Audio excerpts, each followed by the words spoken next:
Okay, let's talk flexibility versus mobility. So these are two terms that are commonly used interchangeably, but they're actually two very different concepts. So in simple terms, flexibility is about the muscles and mobility is about the joints. So flexibility is the muscle's ability to lengthen, whereas mobility is your ability to move a joint through a range of motion with control. Okay, so mobility has lots of different facets to it, including control, strength, and also flexibility. So flexibility is a part of the overall mobility picture.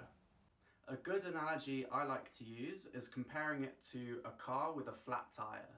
So the car will still move with a flat tire, but it's not going to move very efficiently. If we can pump up those tyres, which in our analogy is improving the mobility, we can get the car or the human body moving in a much more efficient manner.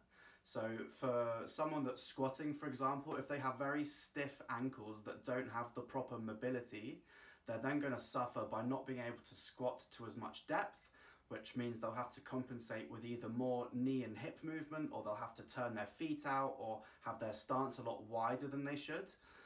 Whereas by improving the mobility of those ankles to actually move properly, we can then get the person squatting with proper depth and with proper control throughout the whole movement.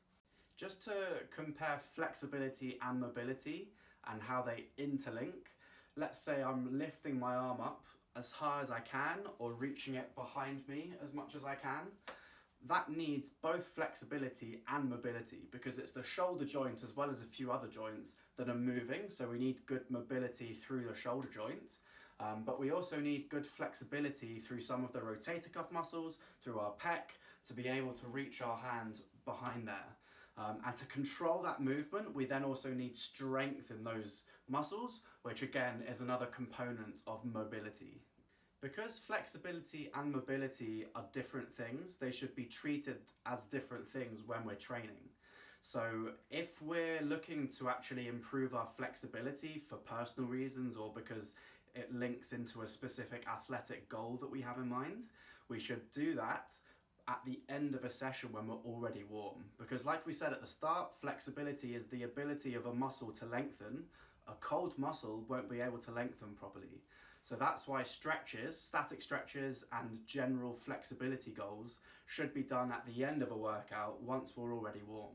Whereas mobility exercises, so the ability of yourself to control a joint through a range of motion, those exercises are really good to do at the start of a workout, so you can start prepping some of your joints and some of your body parts ready for the workout in hand.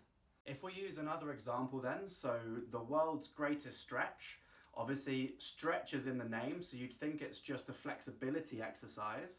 However, if you perform it as a flowing movement, it's a great way to mobilize a lot of the joints in the body and prep you ready for a workout.